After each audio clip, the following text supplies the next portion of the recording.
શરૂ છે થઈ ગયું હાલો રૂઢિગત અભિગમમાં બીજો દાખલો એક દાખલો તમને કરાવી દીધેલો છે બીજો દાખલો શાહ કંપની લિમિટેડની ચોખ્ખી કાર્યકારી આવક 10 લાખ રૂપિયા જ્યારે તેનું કુલ રોકાણ 70,000 રૂપિયા છે રોકાણ તમને વધારાની માહિતી માટે જ આપેલું છે રોકાણની રકમનો કોઈ ઉપયોગ દાખલાની અંદર નથી કરવાનો કંપનીના મૂડી માળખામાં કોઈ દેવું ન હોય ત્યારે ઇક્વિટી મૂડીકરણનો દર 12%, જ્યારે કંપની 6%ના 20 લાખ રૂપિયાના ડિબેન્ચર બહાર પાડે ત્યારે ઇક્વિટી મૂડીકરણનો દર 12.5%, અને જ્યારે કંપની 10%ના રૂપિયા 25 લાખના ડિબેન્ચર બહાર પાડે ત્યારે મૂડીકરણનો દર 15% થાય છે. ત્રણેય કિસ્સામાં રૂઢિગત અભિગમ મુજબ મૂડી પડતરનો દર અને પેઢીનું બજાર મૂલ્ય તમારે ગણવાનું છે. 3 વિકલ્પ આપ્યા હોય ત્યારે મોટાભાગના સંજોગોમાં રૂઢિગત અભિગમમાં જ સમ જાય એવું માની લેવાનું, છતાંય છેલ્લે રકમમાં તમને કીધેલું હશે કયા અભિગમ પ્રમાણે સમ છે એ તમારે ગણવાનો હશે. જનરલી ચોખ્ખી આવક અને ચોખ્ખી કાર્યકારી આવક એક સાથે આવે છે. રૂઢિગત અભિગમ અને અભિગમ છે એ સિંગલ સમ પૂછાય છે.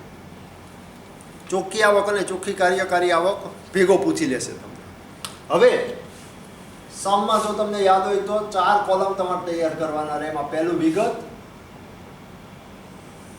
બીજું વિકલ્પ 1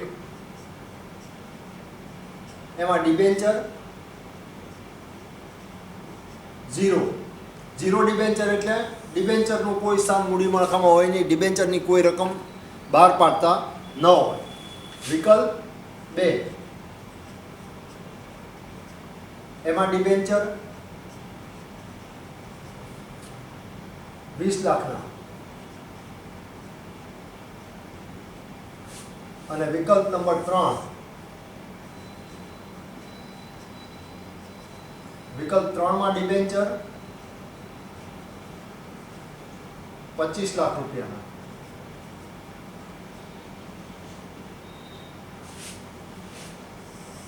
વ્યાજનો દર અહીંયા ઉપર લખેલો નથી, જરૂર નથી લાગતી એટલે જગ્યાના હિસાબે. હવે પહેલું શરૂ ક્યાંથી કરવાનું? ચોખ્ખી કાર્યકારી આવક.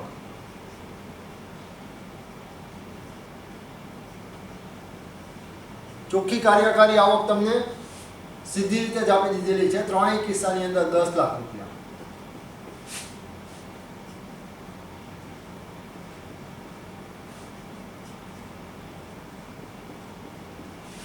ચોખ્ખી કાર્યકારી આવક કોક વખત તમને આવી રીતે આપી દીધેલી હશે અને કોક વખત કુલ મૂડી આપેલી હશે અને મૂડી પર વળતરનો દર આપેલો હશે, અથવા મૂડી પર કમાણી કે વળતરનો દર હશે. કુલ મૂડી દાખલા તરીકે અહીંયા તમને એમ કે 50 લાખની છે અને મૂડી પર કમાણી કે વળતરનો દર છે એ 20% છે એમ તમને કહે, તો 50 લાખના 20% તમે કરવા જાઓ એટલે એ 10 લાખ રૂપિયા તમારા થાય. બંને રીતે તમને આપશે ચોખ્ખી કાર્યકારી આવક. ચોખ્ખી કાર્યકારી આવક લીધા પછી આપણે જેમ ચોખ્ખી આવકના અભિગમમાં ડિબેન્ચરનું વ્યાજ લેતા હતા એમ ડિબેન્ચરનું વ્યાજ આમાંથી બાદ કરવાનું. બાદ ડિબેન્ચર વ્યાજ. ડિબેન્ચરનું વ્યાજ પહેલામાં કાંઈ નથી, બીજામાં 20 લાખ રૂપિયાના 6%ના ડિબેન્ચર છે એટલે 1,20,000 વ્યાજ થશે, અને ત્રીજામાં 10%ના 25 લાખ રૂપિયાના ડિબેન્ચર એટલે 2,50,000 રૂપિયા વ્યાજ થશે. વ્યાજ તમારું પહેલાની અંદર બાદ થઈ ગયું એટલે હવે આ જે વધે એ ઇક્વિટી શેરહોલ્ડર માટેની કમાણી ગણાય.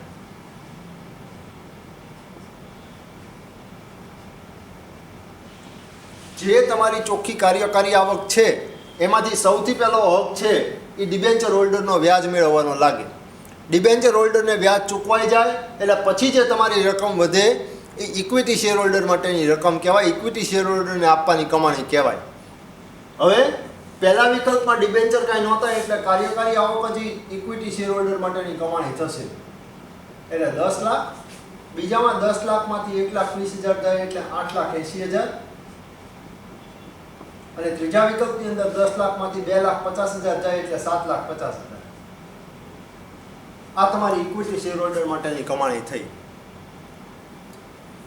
ચોખ્ખી કાર્યકારી આવક અને ચોખ્ખી આવકના અભિગમની જેમ જ તે પેઢીનું બજાર મૂલ્ય અને મૂડી પડતરનો દર બે વસ્તુ તમારે ગણવાની છે.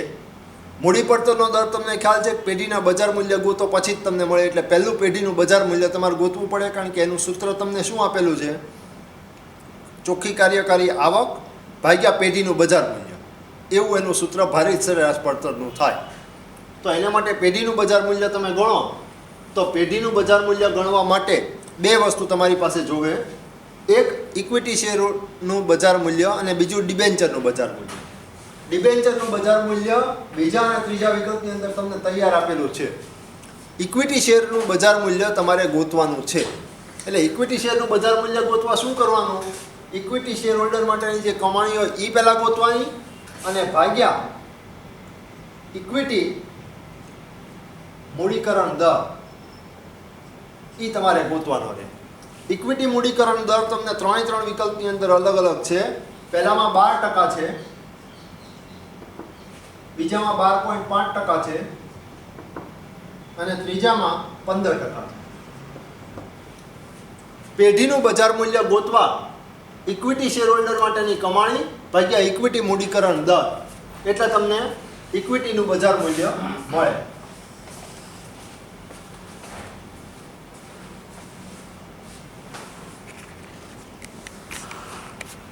ઇક્વિટીનું બજાર મૂલ્ય 83,33,333,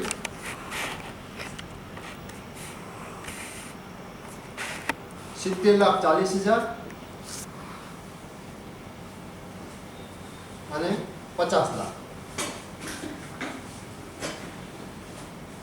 આ તમારો ઇક્વિટી શેરનું બજાર મૂલ્ય આવ્યું અથવા ઇક્વિટીનું બજાર મૂલ્ય આવ્યું. પેઢીનું બજાર મૂલ્ય ગોતવા એમાં ઉમેરવાનું ડિબેન્ચર બજાર મૂલ્ય. ડિબેન્ચર બજાર મૂલ્ય આમાં કોઈ ડિબેન્ચર નથી એટલે કાંઈ નહીં આવે. આમાં 20 લાખ રૂપિયા ઉમેરાય અને આમાં 25 લાખ રૂપિયા ઉમેરાય. એટલે હવે ઇક્વિટીનું અને ડિબેન્ચરનું બંનેના બજાર મૂલ્ય તમને મળી ગયા. એટલે હવે એ બેનો સરવાળો તમે કરશો એટલે પેઢીનું કુલ બજાર મૂલ્ય તમને મળશે.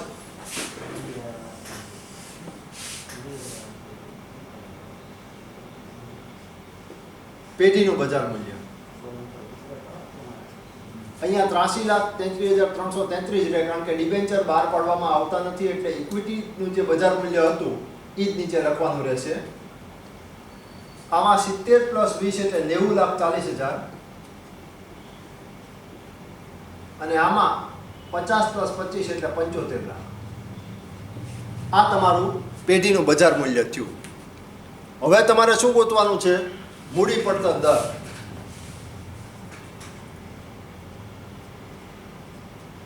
મૂડી પડતર દર કઈ રીતે ગોતાય? ચોખ્ખી કાર્યકારી આવક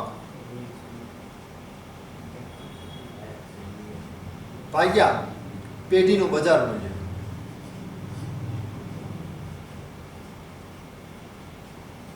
તો અહીંયા આગળ શું તમારે પહેલા વિકલ્પમાં કરવાનું છે? ચોખ્ખી કાર્યકારી આવક કેટલી હતી?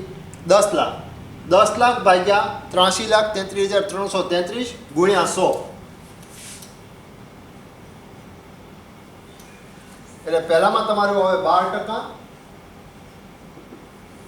બીજામાં આવે તમારો 11.06% અને ત્રીજામાં તમારો આવે 13.33%.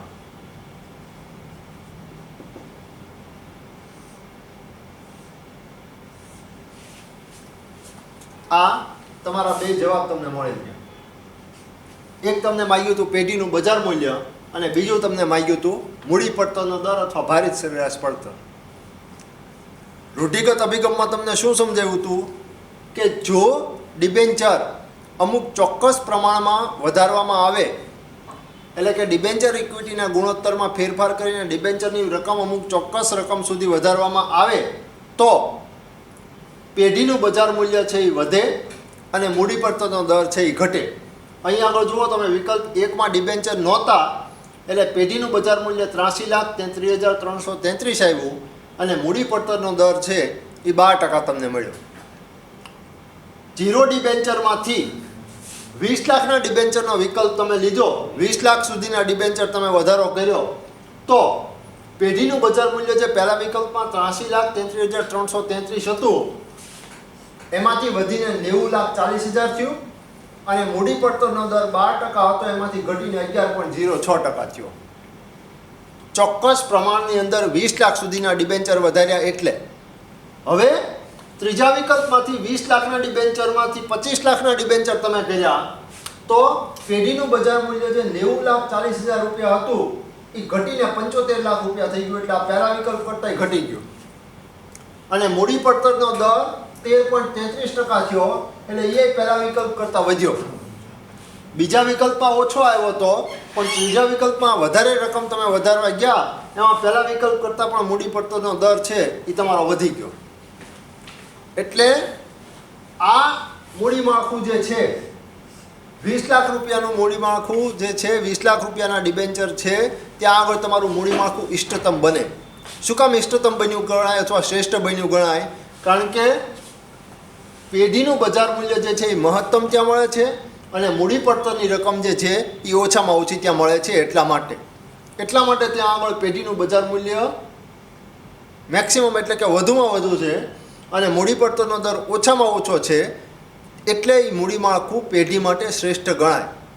કારણ કે બંને રીતે પેઢીને ફાયદો થાય. બજાર મૂલ્ય વધે એટલે શેરનું મૂલ્ય વધવાનું, એટલે શેર દીઠ કમાણી તમારી વધે, અને મૂડી પડતરનો દર તમારો ઘટે એટલે નફો તમારો છે એ વધે, કારણ કે ખર્ચ તમારો ઘટશે. આ રીતે રૂઢિગત અભિગમ છે એ 3 વિકલ્પની અંદર આવશે. 2 દાખલા તમને કરાવેલા છે, કોઈ બીજી જરૂર મને લાગતી નથી, કારણ કે ચોખ્ખી આવક અને કાર્યકારી આવકનું જે ટેબલ હતું એ જ ટેબલ પ્રમાણે ગણતરી જાય છે. ફેર શું છે કે અહીંયા 3 વિકલ્પ તમને આપેલા હશે, જ્યારે ચોખ્ખી આવક કાર્યકારી આવક જે છે એમાં એક જ વિકલ્પથી તમારે દાખલાની ગણતરી કરવાની હતી. અહીંયા આગળ ગણતરી તમારી વધે છે, બાકી કોઈ વસ્તુ નવી છે એ આની અંદર નથી. રૂઢિગત અભિગમના 2 સમ તમને કરાવ્યા. હવે અત્યારે મને જરૂરિયાત લાગતી સમની વધારે નથી, એટલે રૂઢિગત અભિગમ પૂરો કરાવવું છે. અહીંયા છેલ્લો અભિગમ અભિગમ મોડિગ્લાની મિલર અભિગમ છે, એ નેક્સ્ટ લેક્ચરમાં આપણે જોશું. ની ચોથો અભિગમ પૂરો થાય એટલે તમારો સિલેબસ છે એ કમ્પ્લીટ થઈ ગયેલો ગણાશે. અને પછી આપણે ડિફિકલ્ટી કે રિવિઝન જો તમને ઈચ્છા હશે તો રિવિઝનમાં આપણે જશું. જોઈ લેજો, દાખલાની રકમ તમને સાંજે ટેલિગ્રામની અંદર મોકલી દઈશું.